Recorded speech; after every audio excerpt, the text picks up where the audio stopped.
Is Mrs. a feminist propaganda? I have said in one of my previous videos that a dead giveaway of a propaganda film is that it has scenes and dialogues that do not really add anything to the story, often feel out of place and quite unnecessary. And if I go strictly by that logic, Mrs. does not come across as a propaganda film. Now, I am in a very tricky situation because the conversations that I've had with people about this film have ranged from, hey, you like Kabir Singh, what right do you have to criticize a film like Mrs.? 2. You like Kabir Singh. How can you like a film like Mrs.? One of the major problems in today's time is that people are way too attached to a narrative or the movement that they are supporting. There is no place for nuance anymore. You can either enjoy a film like Kabir Singh or Animal because you are a toxic fucking male, or you can like a film like Mrs. or Thappad because you are a beta male cuck. But that solves absolutely nothing. The conversations that I've had with my mother, my friends, my sisters about this film have been quite similar.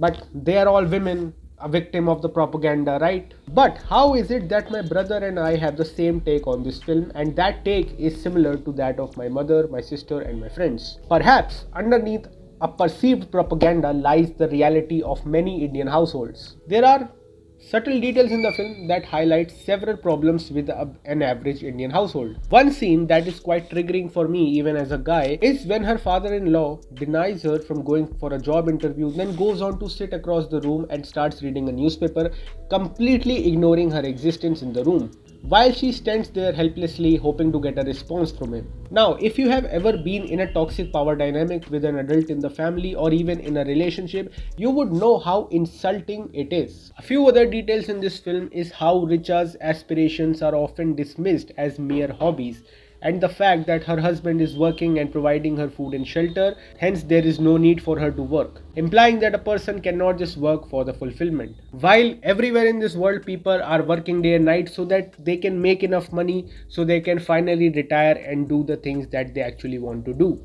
Now, all over the internet, I see a lot of people criticizing this film by bringing up the point that when women work for a boss, it's considered empowerment, but when the same women work for their family, it's considered oppression. Again, when people are attached to a narrative, they fail to address the details in the storytelling and just take everything at face value. The problem is not the household work, but the lack of acknowledgement of the same. When one works in a company, he or she is provided with a salary, and with that said salary, the person is allowed to do whatever the fuck that they want and can.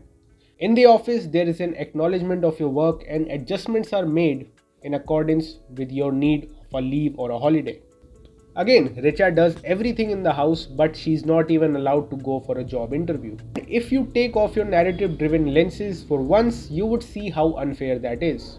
Even when her mother-in-law is away, the guys fail to make any adjustments or exceptions in their lifestyle or the way the food is prepared. कुछ दिन अगर mixie की चटनी खा लेगा तो मर नहीं जाएगा बुड्ढे. Now there is absolutely no harm in liking things a certain way or having certain preferences. But one thing that I've actually grown to hate in my own life is entitlement.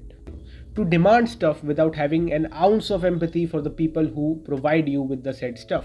Now, to the people labeling this film as a feminist propaganda, had this film actually been a propaganda, it would have shown that Richa's life as a woman is exactly what the life of every other woman around her is. But that's clearly not the case because we see how Richa's friend's husband is different from Devakar, while Richa's mother-in-law in that household is treated the same way as Richa.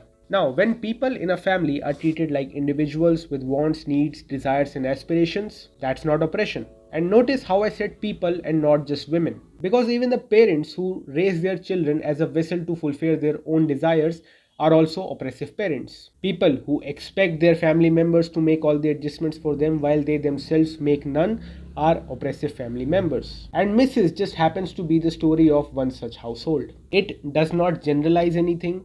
It does not preach anything. It does not tell you what your role as a man or a woman should be. But if a film is relatable to women of several ages across the country, then maybe there's a common experience in several Indian households that people are not aware of, or worse, do not want to acknowledge. Richa does not grow to resent her family because of the work that she is made to do. Rather, the resentment bubbles inside her when the family starts disregarding her individuality. Now, it's very easy for people who haven't experienced anything of such sort to consider this film as feminist propaganda. Because maybe, just maybe, you haven't been on that side of the family which makes all the sacrifices to keep the peace in the household.